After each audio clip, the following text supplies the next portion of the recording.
High court இருக்குல்ல, Punjab high court, அது ஒரு தீர்ப்பு சொல்லி இருக்குதுங்க.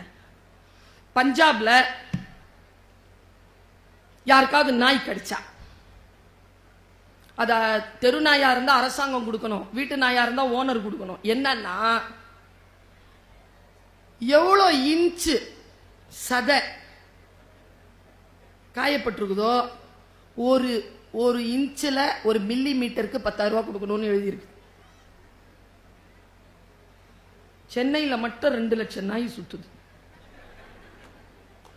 எல்லாரையும் தான் கடிச்சிட்டு இருக்குது.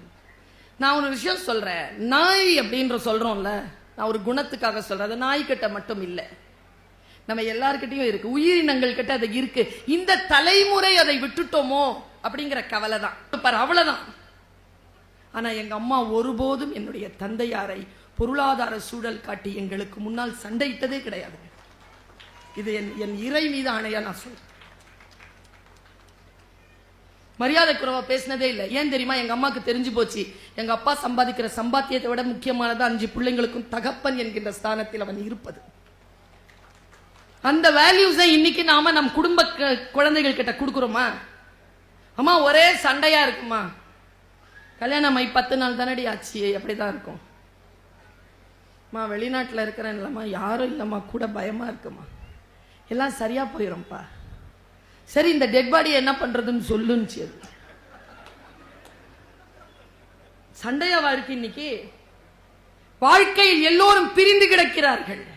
எல்லோரும் பொருள், தன்னை தானே மதித்துக் கொள்ளுதல்ங்கிற லெவல்ல போய்கிட்டே இருக்கும் பொழுது கொஞ்சம் நினைச்சு பாருங்க, ஒரு மிகப்பெரிய ஸ்காசிட்டி வரத்துக்குள்ள நம் உறவுகளை, நம் இயற்கையை, நம் விழுமியங்களை, நம் இலக்கியங்களை நாம் பேணிக்கொள்ள வேண்டும் என்றால் இத்தகைய புத்தக கண்காட்சியில் இருக்கக்கூடிய புத்தகங்களை வாங்கி கொண்டு போய் தன்னுடைய வீட்டில் உணவு நேரத்தில், ஓய்வு நேரத்தில் குடும்பத்தோடு சேர்ந்து இந்த சனியனை கொஞ்சம் மூடி வச்சுட்டு புத்தகங்கள் படிக்கக்கூடிய வாய்ப்பை பெறுங்கள் என் உறவுகளை.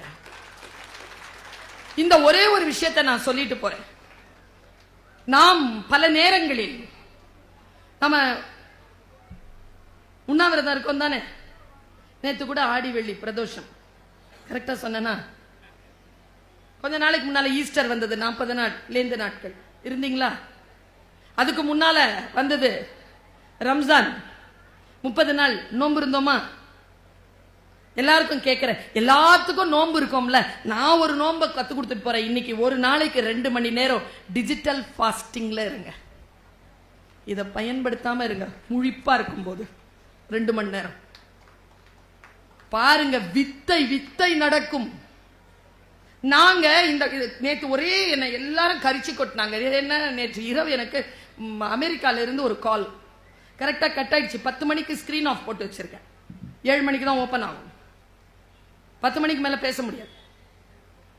என்னுடைய ஸ்கிரீன் டைம் முதல்ல 13 மணி நேரம் இருந்தது, அப்புறம் 8 மணி நேரம் ஆச்சு. இப்ப என்னுடைய ஸ்கிரீன் டைம் 2 hours. 2 மணி நேரத்திற்கு மேல் நான் இந்த தொலைபேசியை பயன்படுத்துவதில்லை. மற்ற விஷயங்களுக்காக என்னுடைய கவனத்தை செலுத்த தொடங்கி இருக்கிறேன். என் உடல் நலம், என் புத்தி நலம், என் குடும்ப நலத்திற்கு என்னிடத்தில் இப்பொழுது நேரம் கிடைத்துக் கொண்டிருக்கிறது. அனுபவத்தில் சொல்கிறேன் நான். நமக்கு பல நேரங்கள்ல எங்கே எந்த வாழ்க்கை எப்படி அமைத்துக் கொள்வதுன்னு தெரியல.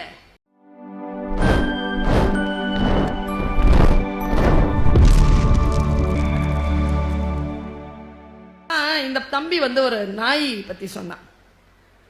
தம்பி, நாய்க்கு நாங்க பேர் வைப்போம், பேர் வைக்கல அப்படின்னு நீங்க சொன்னீங்க. நாய்க்கு பேர் வைப்போம், ஆனா அது அந்த முதலாளிக்கு மட்டும்தான் தெரியும். அடுத்தவங்களுக்கு தெரிஞ்சா கூப்பிட்டா அது திரும்பி பார்க்கன்றதுனால நாங்க சொல்றது இல்லை. எங்க மரபுல பின்னால இருந்து வந்தவங்களை பார்த்து இப்ப எல்லாரும் கேட்கிற மாதிரி நாயை நாங்க வளர்க்க ஆரம்பிச்சிட்டோம். இன்னொன்னு என்னன்னா, கடிக்காத நாய் எல்லாத்தையும் வீட்டுக்குள்ள வச்சிருக்கிறாங்க, கடிக்கிற நாய் எல்லாத்தையும் ரோட்ல விட்டு இருக்கிறாங்க. எங்க போனாலும் செய்தித்தாளை பிரிஞ்சா நாய் கடிச்சு நாய் கடிச்சு நாய் கடிச்சு நாய் கடிச்சு தான். பஞ்சாப்ல இப்போ 3 மாசத்துக்கு முன்னால இதுல பதிவு செய்யறேன் நான், போட்டோம், இந்த பேச்சு எங்க போகுதோ போட்டோம். ஹைகோர்ட் இருக்குல்ல, பஞ்சாப் ஹைகோர்ட், அது ஒரு தீர்ப்பு சொல்லி இருக்குதுங்க. பஞ்சாப்ல யாருக்காவது நாய் கடிச்சா அத தெரு நாயா இருந்தா அரசாங்கம் கொடுக்கணும், வீட்டு நாயா இருந்தா ஓனர் கொடுக்கணும். என்னன்னா எவ்வளோ இன்ச்சு சதை காயப்பட்டிருக்குதோ ஒரு ஒரு இன்ச்சில் ஒரு மில்லி மீட்டருக்கு 10,000 ரூபாய் கொடுக்கணும்னு எழுதியிருக்கு. சென்னையில் மட்டும் 2 லட்சம் நாய் சுத்துது, எல்லாரையும் தான் கடிச்சிட்டு இருக்குது. நான் ஒரு விஷயம் சொல்றேன், நாய் அப்படின்ற சொல்றோம்ல, நான் ஒரு குணத்துக்காக சொல்றேன். அது நாய்கிட்ட மட்டும் இல்லை, நம்ம எல்லார்கிட்டையும் இருக்கு, உயிரினங்கள் கிட்ட அது இருக்கு. இந்த தலைமுறை அதை விட்டுட்டோமோ அப்படிங்கிற கவலை தான். என் பாட்டியிடம் என் தாத்தாவிடம் இருந்த அந்த இயற்கையோடு ஒன்றிய உணர்வு இன்றைக்கு இயற்கை இடத்தில் இருப்பது போல் மனிதர்களிடத்தில் இல்லையோ என்கின்ற கவலையோடு நான் 2 விஷயத்தை நான் பதிவு செய்றேன். நம்ம எங்க போறோங்கிறது நமக்கு தெரிஞ்சிடும். இங்க என்னுடைய தோழி இருக்கிறாள், புனிதா கணேசன், பெரிய ஒரு நிறுவனத்திற்கு சொந்தக்காரர். அவங்க சாதாரணமாவே மூலிகை மருந்து சொல்லிக்கிட்டே இருப்பாங்க. எதுனா கூட அவங்களுக்கு மூலிகை மருந்து சொல்லிடுவாங்க, நல்ல சமைப்பாங்க. இந்த மூலிகை மருந்து இருக்குல்ல, இந்த இயற்கையோடு ஒன்றிணைக்கக்கூடிய திறன், அந்த மனம் படைத்தவர்கள் தான் தஞ்சையில் வாழக்கூடிய நிறைய பேர். இந்த தஞ்சைக்குன்னு ஒரு விஷயம் இருக்குங்க. நான் தமிழ் படித்தவள், மருத நிலம் உங்களுடையது, நீங்கள் மருத நிலத்திற்கு சொந்தக்காரர்கள், வயலும் வயல் சார்ந்த இடமும் இயற்கையோடு ஒன்றிணைந்தவர்கள் நீங்கள். பாருங்க, அந்த ஒரே ஒரு காட்சி மட்டும் ஜியோகிராபிக்கல் சேனல்ல வருது. நாமெல்லாம் எங்க போறோங்கிறத கொஞ்சம் தெரிஞ்சுக்கோங்க. ஜியோகிராபிக்கல் சேனல்ல ஒருத்தர் என்ன பண்றான், இலைய பின்றான். கொஞ்ச நேரம் தான் வருது அந்த வீடியோ. இலைய பின்றான், பின்னி ஒரு போர்வை பண்றான். போர்வை பண்ணி ஒரு ஆற்றினுடைய ஒரு திட்டு மேல உட்காந்துக்கிட்டு அந்த போர்வையை முழுக்க போத்திக்கிறான். ஒரு கேமரா வைக்கிறான், இயற்கையை படம் பிடிக்கிறான். அவன் கேமராவை அப்படி பார்த்துட்டு இருக்கிறது, இன்னொருத்தன் அவனை கேமரா எடுத்துட்டு இருக்கான். சரியா? ஒரு நார பறந்து வருதுங்க. இறந்து போனார் 86 அகவை பத்மபூஷன். நாங்க எல்லாருமே உட்கார்ந்துட்டு இருக்கிறோம். எங்களுக்கு சொன்ன மாபெரும் அறிவுரை இது. சாதாரணமா தான் இருக்கும், புரிஞ்சுக்கோங்க. நம்ம யாருக்குமே எங்க போறோம்னே தெரியலீங்க, யாருக்குமே தெரியாது நம்ம எங்க போறோம்னு. ஆனா ஓட்டம் மட்டும் நிக்கவே இல்லை, தலை தெறிக்க ஓடிக்கிட்டு இருக்கோம். எங்க போறோம்னு கேட்டு உங்க எல்லார்கிட்டயும் கேட்கிறேன், யாருங்க பெரியாள்? என் பையன் பெரியாள், அவனை என் பொண்ணு பெரியாள் அப்படின்னா என்னப்பா? IAS officer ஆக்கிடலாமா? சார் கிட்ட கேட்கிறேன், ஐஏஎஸ் ஆபீசர் எல்லாம் பெரியாளா சார்? எல்லாரும் பெரிய ஆட்களா சார்? போலீஸ்காரங்களா ஆக்கிடலாமா? பேராசிரியர் ஆக்கிடலாமா? இல்ல இந்த மாதிரி ஆசிரியர் ஆக்கிடலாமா? யாருங்க பெரியாளு? எங்கெங்க போறாங்க? ஒருத்தன் சொன்னான், எந்த ஒரு மனிதனால் 4 பேருக்கு நன்மை நடக்குதோ அவன் பெரியாள். அவன் எந்த துறை சார்ந்தவனாக இருக்கட்டும், 4 பேருக்கு நன்மை நடக்கிறதா, நீ பெரியாள்.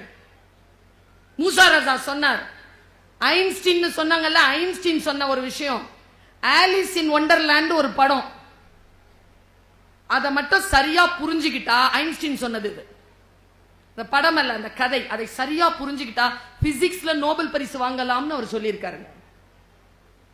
அது ஒரு பிசிக்ஸ் பேஸ்டான ஒரு படம், அது ரொம்ப டெப்தா பார்த்தா பிசிக்ஸ் பேஸ்டான ஒரு படம் அது, ஆலிஸ் இன் ஒண்டர்லேண்ட். நாம எல்லாம் அது ஒரு காமிக்கா தான் பார்ப்போம், ஒரு ஃபேரி டேலா தான் நம்ம பார்ப்போம், டிஸ்னி வேர்ல்டுடைய ஒரு படமா தான் பார்ப்போம். இல்ல 2 ஒரு காட்சி மட்டும் இருக்கும், உங்கள் சிந்தனைக்காக சொல்லுகிறேன். போக பயமா? இத தனியா விட பயம், அதான் உண்மை. ஆலிஸ் ஓடும் பொழுது ராணியும் ஓடுவா, ஓடிக்கிட்டே பின்னங்கால் பிடரியில் பட வேகமாக ஓடிக்கொண்டிருக்கக்கூடிய அந்த ஆலிஸ் கேப்பா, queen where we are going, எங்கே போகிறோம்? ராணி சொன்ன பதில் தான் super, we are not going anywhere, நாம் எங்கேயும் போகவில்லை. எங்கேயும் போலனா ஏன் ஓடுறோம்? இதுதான் தோழமைகளே பதில். நாம் நின்று கொண்டிருக்கக்கூடிய நிலம் பின்னோக்கி நகர்ந்து கொண்டிருக்கிறது. ஏற்கனவே நிற்க வேண்டிய இடத்தில் நிற்க வேண்டும் என்றால் தலை தெறிக்க ஓடியாக வேண்டும், அதனால் ஓடிக்கொண்டிருக்கிறோம் என்று சொன்னாள் வெள்ளை ராணி. ஏற்கனவே இருக்க வேண்டிய இடத்தில் நிற்க வேண்டும் என்றாலே நாம் ஓடிக்கொண்டிருக்க வேண்டும் என்பதுதான். யோசித்து பார்த்தால் நம்முடைய வாழ்க்கையில் நமக்கு சில தெளிவு, கொஞ்சம் அலர்ட்டா இருக்கணும். நம்ம குழந்தைகள் அலர்ட்டா இருக்குதா?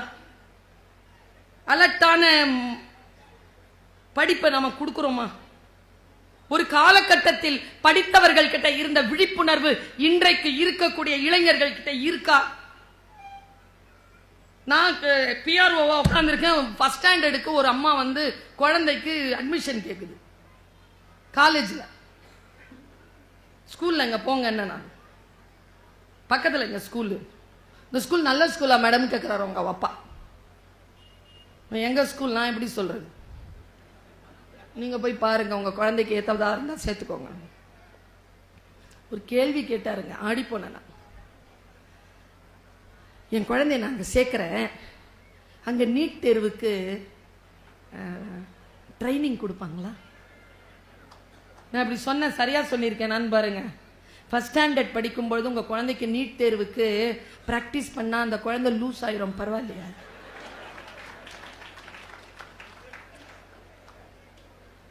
நான் ஒன்று சொல்லட்டுமா?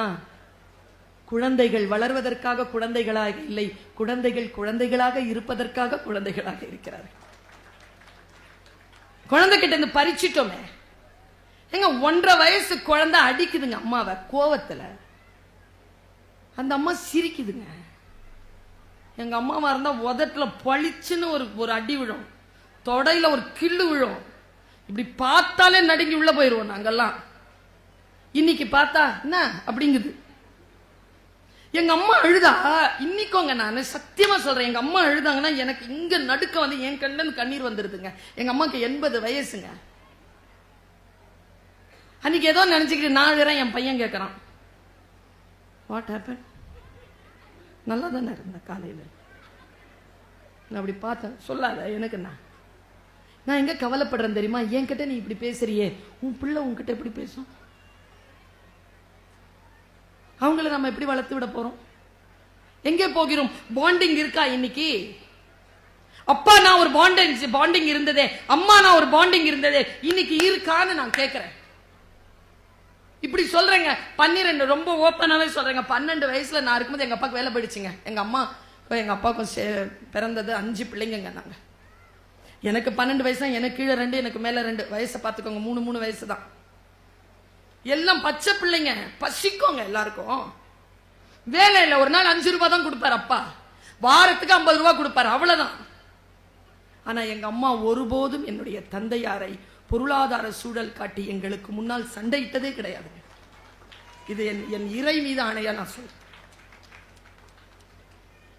மரியாதை குறைவா பேசினதே இல்லை. ஏன் தெரியுமா? எங்க அம்மாக்கு தெரிஞ்சு போச்சு, எங்க அப்பா சம்பாதிக்கிற சம்பாத்தியத்தை விட முக்கியமானது 5 பிள்ளைங்களுக்கும் தகப்பன் என்கின்ற ஸ்தானத்தில் அவன் இருப்பது. அந்த வேல்யூஸை இன்னைக்கு நாம நம் குடும்ப குழந்தைகள் கிட்ட கொடுக்கிறோமா? அம்மா ஒரே சண்டையா இருக்குமா? கல்யாணம் 10 நாள் தானடி ஆச்சு, அப்படிதான் இருக்கும். அம்மா வெளிநாட்டுல இருக்கிறேன் இல்லம்மா, யாரும் இல்லம்மா, கூட பயமா இருக்குமா, எல்லாம் சரியா போயிரும்பா. சரி இந்த டெட் பாடி என்ன பண்றதுன்னு சொல்லுச்சு. அது சண்டையாவா இருக்கு இன்னைக்கு? வாழ்க்கையில் எல்லோரும் பிரிந்து கிடக்கிறார்கள். எல்லோரும் பொருள், தன்னை தானே மதித்துக் கொள்ளுதல்ங்கிற லெவல்ல போய்கிட்டே இருக்கும் பொழுது கொஞ்சம் நினைச்சு பாருங்க, ஒரு மிகப்பெரிய ஸ்காசிட்டி வரத்துக்குள்ள நம் உறவுகளை, நம் இயற்கையை, நம் விழுமியங்களை, நம் இலக்கியங்களை நாம் பேணிக்கொள்ள வேண்டும் என்றால் இத்தகைய புத்தக கண்காட்சியில் இருக்கக்கூடிய புத்தகங்களை வாங்கி கொண்டு போய் தன்னுடைய வீட்டில் உணவு நேரத்தில், ஓய்வு நேரத்தில் குடும்பத்தோடு சேர்ந்து இந்த சனியனை கொஞ்சம் மூடி வச்சுட்டு புத்தகங்கள் படிக்கக்கூடிய வாய்ப்பை பெறுங்கள் என் உறவுகளை. இந்த ஒரே ஒரு விஷயத்தை நான் சொல்லிட்டு போறேன். நாம் பல நேரங்களில் நம்ம உண்ணாவிரதம் இருக்கோம் தானே. நேற்று கூட ஆடி வெள்ளி பிரதோஷம், கரெக்டா சொன்னா? கொஞ்ச நாளைக்கு முன்னால ஈஸ்டர் வந்தது, 40 நாள் லேந்து நாட்கள் இருந்தீங்களா? அதுக்கு முன்னால வந்தது ரம்ஜான், 30 நாள் நோன்பு இருந்தோமா? எல்லாருக்கும் கேட்கிறேன், எல்லாத்துக்கும் நோன்பு இருக்கும்ல. நான் ஒரு நோன்பை கத்து கொடுத்துட்டு போறேன். இன்னைக்கு ஒரு நாளைக்கு 2 மணி நேரம் டிஜிட்டல் ஃபாஸ்டிங்ல இருங்க. இதை பயன்படுத்தாம இருங்க. முழிப்பா இருக்கும்போது 2 மணி நேரம் பாருங்க. வித்தை வித்தை நடக்கும். நாங்க இந்த நேற்று ஒரே என்னை எல்லாரும் கரிச்சு கொட்டினாங்க. என்ன நேற்று இரவு எனக்கு அமெரிக்கால இருந்து ஒரு கால் கரெக்டா கட் ஆயிடுச்சு. 10 மணிக்கு ஸ்கிரீன் ஆஃப் போட்டு வச்சிருக்கேன். 7 மணிக்கு தான் ஓபன் ஆகும். 10 மணிக்கு மேல பேச முடியாது. என்னுடைய ஸ்கிரீன் டைம் முதல்ல 13 மணி நேரம் இருந்தது, அப்புறம் 8 மணி நேரம் ஆச்சு. இப்ப என்னுடைய ஸ்கிரீன் டைம் 2 hours. 2 மணி நேரத்திற்கு மேல் நான் இந்த தொலைபேசியை பயன்படுத்துவதில்லை. மற்ற விஷயங்களுக்காக என்னுடைய கவனத்தை செலுத்த தொடங்கி இருக்கிறேன். என் உடல் நலம், என் புத்தி நலம், என் குடும்ப நலத்திற்கு என்னிடத்தில் இப்பொழுது நேரம் கிடைத்துக் கொண்டிருக்கிறது. அனுபவத்தில் சொல்கிறேன் நான். நமக்கு பல நேரங்கள்ல எங்கே எந்த வாழ்க்கை எப்படி அமைத்துக் கொள்வதுன்னு தெரியல. பிரிட்டோ கிட்ட நான் கேட்டேன், தம்பி உன் வாழ்க்கை இலக்கு என்ன? ரொம்ப குறைவான பதில் பேர் தான் அந்த பதில் சொல்லியிருக்காங்க. ஒரு சக்சஸ்ஃபுல்லான ஸ்பீக்கரா வரணுங்கிறது என்னுடைய இலக்கு மேடம்னு சொன்னான் தம்பி. அப்ப அவனுக்கு ரொம்ப சின்ன வயசு. வருகிறான், காலம் தள்ளி போகிறதெல்லாம் வேற. ரேஸ்ல இருக்கிறானா இல்லையா? நடுவரா உட்கார்ந்து இருந்த என் பக்கத்துல உட்கார்ந்து சேர் போட்டு உட்கார்ந்தானா இல்லையா? எங்கே போகிறோம் என்பதை ஒருவன் ஒருத்தி மிக தெளிவாக தெரிந்து, யாரும் யாருக்கும் போட்டி இல்லைங்க. யாரும் யாருக்கும் போட்டி இல்லை. பேச்சுத்துறை நன்றாக இருக்க வேண்டும் என்றால் இதோ இந்த நேரத்தில் தமிழ்நாட்டில் ஆயிரக்கணக்கான மீட்டிங் நடந்துட்டு இருக்கு. அங்கே எல்லாம் பேச்சாளர்கள் சிறப்பாக பேசினால்தான் மக்கள் பேச்சுத்துறையின் மீது நம்பிக்கை கொண்டிருப்பார்கள். அதனால நான் மட்டும் நல்லா பேசணும்ன்றது இல்ல, 999 பேரும் நல்லா பேசணும். இந்த மனநிலையில் இருக்கக்கூடியவர்கள் தான். போட்டி என்பது ஒருத்தன் ஒரே ஒரு அனௌன்ஸ்மெண்ட் தாங்க. எல்லாருக்கிட்டையும் பலூன் கொடுத்துட்டு கடைசி நிமிஷம் வரைக்கும் எவன் பலூனை வச்சிருக்கிறானோ அவன் தான் ஜெயிக்கிறவன் அப்படின்னு சொல்லிட்டார். 5 நிமிஷம் உங்களுக்கு டைம். ஒருத்தன் வச்சுக்கிட்டே இருந்தான் பாருங்களேன், 5 நிமிஷத்துல அதுவே உடஞ்சிருச்சு. இன்னொருத்தன் என்ன அந்த உடஞ்சிருச்சு இல்ல, அவன் என்ன பண்ணா, பின்ன எடுத்து அடுத்த வந்து குத்திட்டான். எல்லாரும் ஒண்ணுக்கு ஒண்ணு இப்படி பண்ணிட்டாங்களா. ஒருத்தன் மட்டும் கையில வச்சுட்டு இருக்கும்போது துரத்தி ஓடுறாங்க ஒருத்தன், அவன் ஜெயிச்சிடக்கூடாதுன்னு. அந்த வீடியோல கடைசியா அந்த மோட்டிவேட்டர் சொன்னார், நான் யாரிடத்தில் கையில் கடைசி வரைக்கும் பலூன் இருக்கிறதோ அவர்கள் தான் ஜெயிப்பார்கள் என்று தானே சொன்னேன். நீங்கள் எல்லோரும் சேர்ந்து முடிவெடுத்திருந்தால் எல்லோரும் ஜெயித்திருக்கலாம் தானே. இயற்கையால் விபத்து நேரிடுகின்றவர்கள் தவிர அடுத்தவர்களால் தோற்கடிக்கப்படுகின்றவர்கள் குறைகின்ற காலம் எப்பொழுது நமக்கு வரும்? பொறாமைங்கிறது என்ன தெரியுமாங்க? அடுத்தவன் நல்லா இருக்கிறான்னு பார்த்து வைத்தறிச்சல் படுறோமே, அது பொறாமை இல்லை. அது எல்லாருக்கும் இருக்கும், வாழணுங்கிற ஆசை. ஆனால் யார் ஒருவன் அடுத்தவன் தோற்று போனால் சந்தோஷப்படுகிறார்களோ அவன்தான் பொறாமைக்காரன். அந்த பொறாமை இல்லாமல் நாம் இருப்போமா? நான் தீர்வு சொல்லுகிறேன், இளைஞர்களுக்கு சொல்லுகிறேன். நிறைய பாய்ஸ் இருக்கிறீங்க, அந்த பாய்ஸ்க்கு சொல்றேன், கோபப்படுவது அல்ல தம்பி வீரம். எவ்வளவு கோபம் வருது உங்களுக்கு? டே அப்பா சொல்லட்டுமா, உன் அம்மா நான் சொல்கிறேன், கோபப்படுவது அல்ல வீரம். எவன் ஒருவன் கோபத்தை கட்டுப்படுத்திக் கொள்கிறானோ அவன்தான் வீரன் என்பதுதான் தமிழ் மரபு. கோபத்தை வெளிப்படுத்துபவன் இல்லை. நான் இப்படி இந்த கருத்தை சொல்லி 8:18 2 நிமிடங்களில் ஒரு கருத்தை சொல்லிட்டு போறேன். காதுகளில் இலை விரித்து நல்ல சொல் கேட்பதற்காக காத்திருக்கிறீர்கள். இலக்கை நிர்ணயிக்கின்ற பொழுது நான் என்னை பார்த்து நிறைய பேர் சொல்லுவாங்க, கேட்பாங்க, மேடம் நீங்க பேசுறதெல்லாம் எனக்கு தெரியுது மேடம், ஆனா உங்களை மாதிரி பேசணும்னா என்ன மேடம் பண்றது? என்ன பதில் சொல்ல முடியும் அவர்களுக்கு? நான் சொல்லட்டுமா? பயிற்சி தான். பயிற்சி எப்படி எடுக்க வேண்டும்? பயிற்சி என்பது பணம் தொடர்பானது அல்ல. ஒரு பாக்ஸிங்ல இருக்கக்கூடிய ஒரு ஸ்ட்ரோக் 1000 ஸ்ட்ரோக் அடிச்சு பழகாத, ஒரே ஸ்ட்ரோக்க 1000 முறை அடிச்சு பழகுன்றான் ப்ரூஸ்லி. பேசி பேசி பழகுங்க, எழுதி எழுதி பழகுங்க, சமைச்சு சமைச்சு பழகுங்க, டிரஸ் அணிவதை செய்து செய்து பழகுங்கள், படித்து படித்து பழகுங்கள், உயர்வதற்கு என்ன வேண்டும் என்பதனை நினைத்து நினைத்து பழகுங்கள். ரொம்ப ஸ்மார்ட்டா ஒர்க் பண்ணலாங்க, வெரி ஸ்மார்ட் ஒர்க் பண்ணலாம். எனக்கு தெரிஞ்சு தமிழர்கள் போல ஸ்மார்ட் ஒர்க் பண்ணவங்க வேறு கிடையாது. ஆனால் நாம் அயல் நாட்டு மோகத்தோடு சுற்றி கொண்டிருக்கிறோம். அயல் நாட்டில் ஒரு நீதிக்கதை சொல்லப்படுகிறது, உழைப்பு. இந்த உழைப்புங்கிறதுக்கு பின்னால இருக்கக்கூடிய சுரண்டல் இருக்குல்ல, உங்க எல்லாருக்கும் சொல்றேன், உழைப்பை சுரண்டுபவனை விட மிக மிக கொடூரமானவன் நம் நேரத்தை சுரண்டுபவன். நேரத்தை சுரண்டுவதற்கு நீங்கள் அனுமதிக்காதீர்கள். ஒரு டைம் நீங்க உட்கார்ந்து கேட்கறீங்களா, இட் இஸ் an இன்வெஸ்ட்மெண்ட். இது இன்வெஸ்ட்மெண்ட் தான். எதை செய்தாலும் இன்வெஸ்ட் பண்ணுங்க. இன்வெஸ்ட் பண்ணிட்டு வரணும்னா, அயல் நாட்டுக்காரன் ஒரு கதை சொன்னான். வெட்டுக்கிளிக்கும் எறும்புக்கும் ஒரு நட்பு இருந்தது. வெட்டுக்கிளி உட்கார்ந்துட்டு இருந்தது, மழை பெஞ்சது, வெட்டுக்கிளியால பறக்க முடியல, பசியில வாடி இருந்தபோது எறும்பு கிட்ட போய் கேட்டுச்சு, பசிக்குது, ஒரே ஒரு நெல்மணி கூட பிச்சை. எறும்பு பார்த்துச்சு, அறிவில்லை உனக்கு, உழைச்சியா நீ, தின்னுட்டே இருந்த, உழைச்சதெல்லாம் தின்னுட்டே இருந்த, உழைப்புன்னு என்ன தெரியுமா, சேமிப்பும் உழைப்பின் ஒரு மிகப்பெரிய பகுதி. சேர்த்து வச்சியா நீ? எப்ப பார்த்தாலும் அந்த கிட்டாரை வச்சு வாசிச்சுட்டு இருக்கிற, கிட்டாரை கொடு. கிட்டாரை வாங்கி வச்சுக்கிச்சு. டெய்லி வெட்டுக்கிளி எறும்புகளோடு போய் சேர்ந்து 10 தானியம் சம்பாதித்தது என்று எல்கேஜியிலே ஆங்கிலேயர்கள் கதை வைத்து விட்டு போனார்கள். நான் கதையை அங்கிருந்து தொடங்குறேன். நான் தான் அந்த வெட்டுக்கிளி. நான் எங்கே போகிறேன் என்று எனக்கு தெரியும், அதனால் சொல்லுகிறேன். நான் தான் அந்த வெட்டுக்கிளி. பசி, எறும்பு கிட்ட கேட்டந்தான். எறும்பு என்னுடைய என்னுடைய கிட்டாரை புடுங்கிருச்சு. நான் அது கூட போய் டெய்லி கூலி வேலை செஞ்சு 10 ரூபாய் 10 தானியம் சம்பாதிக்கிறேன். 10வது நாள் எனக்கு அந்த வேலை போர் அடிச்சிருச்சு. நான் யோசிக்கிறேன், நான் இது கூட போய் இந்த வேலை செய்யணும்னா நான் ஏன் வெட்டுக்கிளியா பிறந்தேன்? எனக்கு ஏன் கிட்டார் வாசிக்க தெரியும்? எறும்புக்கு தெரியாதது எனக்கு தெரியுதில்ல. செத்தாலும் சாவேனே தவிர, இதை நான் சொல்லலைங்க, எல்லா வெற்றியாளர்களும் சொல்கிறார்கள், வெற்றி பெறுவதோ தோற்பதோ முக்கியமல்ல, இஷ்டத்தின்படி வாழ்ந்துவிட்டு எது எல்லாம் உங்களுக்கு இஷ்டமா இருக்குதோ. இதை சொன்னவர் பாலு மகேந்திரா. அவன் எனக்கு படம் எடுக்கிறது பிடிக்கும், வெற்றி தோல்வியெல்லாம் படம் எடுக்க பிடிக்கும், அவ்வளவுதான். சம்பாதிக்கிறேனோ புகழோ பயணமோ, மக்களுக்கு நல்லதை சொல்ல வேண்டும். பயணம் போய்கொண்டே இருக்கிறது. நான் அந்த கிட்டார் அவன் கிட்ட போனேன், மரியாதை என் கிட்டாரை கொடு, செத்துருவேன், சாவறேன், கிட்டார் வாசிட்டு சாவறேன்,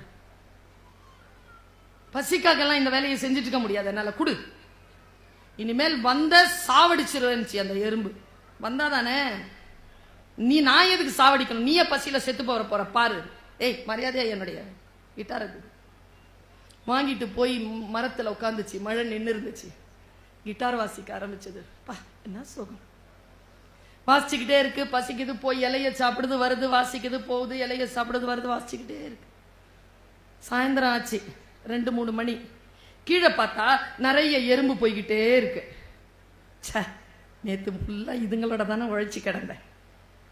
கீழே பார்க்கும்போது வேகமா போயிட்டு இருந்தது ஸ்லோ ஆகுது. எதுக்குடா ஸ்லோ ஆகுதுன்னு இது வாசிக்குது, வேகமா போகுது. இது நிறுத்தின உடனே ஸ்லோவா போகுது. இது வாசிச்சா வேகமா போகுது, நிறுத்தினா ஸ்லோவா போகுது. நேரா கீழே இறங்கி ஒரு எறும்பை கூப்பிட்டுச்சு. ஏன் வேகமா போற, ஸ்லோவா வர? இல்ல, ஒரு மியூசிக் கேட்குது, அது ரொம்ப நல்லா இருக்குது, உழைக்கிற உழைப்பிற்கான கவலை இல்லாமல் நான் போறேன். நிறுத்திட்டா பெயினா இருக்கு. உனக்காக ஒரு நாள் நீ எவ்வளவு சம்பாதிப்ப? 10 சம்பாதிப்ப. நான் வாசிச்சா, நீ வாசிச்சா 15 சம்பாதிப்ப. அதுல ஒன்னே எனக்கு கொடுக்குறியா? உனக்காக நான் வாசிக்கிறேன். ஓகே, அதுல என்ன, வாசிப்பியா? அப்படி 10,000 எறும்போட பேச்சுவார்த்தை முடிச்சிருச்சு.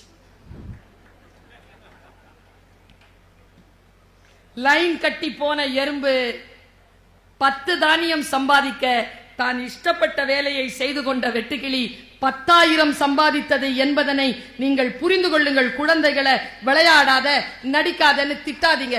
டேய், சம்பாதிக்கிற மாதிரி நடிடா, சம்பாதிக்கிற மாதிரி விளையாடுடான்னு சொல்லிக்கோ. ஏன்னா அந்த 2 டிபார்ட்மெண்ட் தான் இப்ப நிறைய சம்பாதிச்சுட்டு இருக்கு. ஒண்ணு மட்டும் சொல்லிக் கொடுங்க, திரையில் தோன்றி மட்டும் நாட்டிற்கு தலைவனாகிவிட முடியாது என்பதனை மட்டும் சொல்லிக் கொடுங்க. தமிழர்கள் அதை நன்றாக அறிந்தே வைத்திருக்கிறார்கள் என்பதனை தெரிந்துதான் பேசுகிறேன். குழந்தைகள் செம்புட்பறவையை போல் சிறகை விரிந்து எழுந்து பறக்கட்டும். நாமும் துறைமுகத்தில் கட்டப்பட்ட கப்பல் போல ஆழ்கடலை பல சூறாவளிகளை கடந்து நம்முடைய பயணங்களை மேற்கொள்ளுவோம். இப்படி சொல்லி நிறைவு செய்கிறேன். டெஸ்டினேஷன் இல்லை, இலக்கு அல்ல நோக்கம், பயணம்தான் நோக்கம். பயணத்தை பொருள் புரிந்து தயாரித்து கொண்டு செய்தால் நாம் எங்கே போகிறோம் என்பது நமக்கு புரிந்து போகும். வாழ்க தமிழ், வளர்க தமிழ்நாடு. உங்கள் அத்துணை பேருக்கும் வாழ்த்துக்களை சொல்லி நிறைவு செய்கிறேன். நன்றி, வணக்கம்.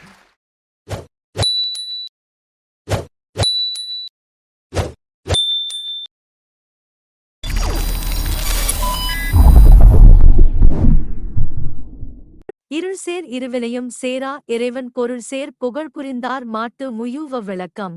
கடவுளின் உண்மை புகழை விரும்பி அன்பு செலுத்துகின்றவரிடம் அறியாமையால் விளையும் இருவகை வினையும் சேர்வதில்லை. சாலமன் பாப்பையா விளக்கம். கடவுளின் மெய்மை புகழையே விரும்புபவரிடம் அறியாமை இருளால் வரும் நல்வினை தீவினை என்னும் இரண்டும் சேருவதில்லை. கலைஞர் விளக்கம். இறைவன் என்பதற்குரிய பொருளை புரிந்து கொண்டு புகழ் பெற விரும்புகிறவர்கள் நன்மை தீமைகள் இருள் சேர் இருவினையும் சேரா இறைவன் பொருள் சேர் புகழ் புரிந்தார் மாட்டு முயூவ விளக்கம். கடவுளின் உண்மை புகழை விரும்பி அன்பு செலுத்துகின்றவரிடம் அறியாமையால் விளையும் இருவகை வினையும் சேர்வதில்லை. சாலமன் பாப்பையா விளக்கம். கடவுளின் மெய்மை புகழையே விரும்புபவரிடம் அறியாமை இருளால் வரும் நல்வினை தீவினை என்னும் இரண்டும் சேருவதில்லை. கலைஞர் விளக்கம். இறைவன் என்பதற்குரிய பொருளை புரிந்து கொண்டு புகழ் பெற விரும்புகிறவர்கள் நன்மை தீமைகளை ஒரே அளவில் எதிர்கொள்வார்கள். இருள் சேர் இருவினையும் சேரா இறைவன் பொருள் சேர் புகழ் புரிந்தார் மாட்டு முயூவ விளக்கம். கடவுளின் உண்மை புகழை விரும்பி அன்பு செலுத்துகின்றவரிடம் அறியாமையால் விளையும் இருவகை வினையும் சேர்வதில்லை. சாலமன் பாப்பையா விளக்கம். கடவுளின் மெய்மை புகழையே விரும்புபவரிடம் அறியாமை இருளால் வரும் நல்வினை தீவினை என்னும் இரண்டும் சேருவதில்லை. கலைஞர் விளக்கம். இறைவன் என்பதற்குரிய பொருளை புரிந்து கொண்டு புகழ் பெற விரும்புகிறவர்கள் நன்மை தீமைகளை ஒரே அளவில் எதிர்கொள்வார்கள். இருள் சேர் இருவினையும் சேரா இறைவன் பொருள் சேர் புகழ் புரிந்தார் மாட்டு முயூவ விளக்கம். கடவுளின் உண்மை புகழை விரும்பி அன்பு செலுத்துகின்றவரிடம் அறியாமையால் விளையும் இருவகை வினையும் சேர்வதில்லை. சாலமன் பாப்பையா விளக்கம். கடவுளின் மெய்மை புகழையே விரும்புபவரிடம் அறியாமை இருளால் வரும் நல்வினை தீவினை என்னும் இரண்டும் சேருவதில்லை. கலைஞர் விளக்கம். இறைவன் என்பதற்குரிய பொருளை புரிந்து கொண்டு புகழ் பெற விரும்புகிறவர்கள் நன்மை தீமைகளை ஒரே அளவில் எதிர்கொள்வார்கள். இருள் சேர் இருவினையும் சேரா இறைவன் பொருள் சேர் புகழ் புரிந்தார் மாட்டு முயூவ விளக்கம். கடவுளின் உண்மை புகழை விரும்பி அன்பு செலுத்துகின்றவரிடம் அறியாமையால் விளையும் இருவகை வினையும் சேர்வதில்லை. சாலமன் பாப்பையா விளக்கம். கடவுளின் மெய்மை புகழையே விரும்புபவரிடம் அறியாமை இருளால் வரும் நல்வினை தீவினை என்னும் இரண்டும் சேருவதில்லை. கலைஞர் விளக்கம். இறைவன் என்பதற்குரிய பொருளை புரிந்து கொண்டு புகழ் பெற விரும்புகிறவர்கள் நன்மை தீமைகளை ஒரே அளவில் எதிர்கொள்வார்கள். இருள் சேர் இருவினையும் சேரா இறைவன் பொருள் சேர் புகழ் புரிந்தார் மாட்டு முயூவ விளக்கம். கடவுளின் உண்மை புகழை விரும்பி அன்பு செலுத்துகின்றவரிடம் அறியாமையால் விளையும் இருவகை வினையும் சேர்வதில்லை. சாலமன் பாப்பையா விளக்கம். கடவுளின் மெய்மை புகழையே விரும்புபவரிடம் அறியாமை இருளால் வரும் நல்வினை தீவினை என்னும் இரண்டும் சேருவதில்லை. கலைஞர் விளக்கம்.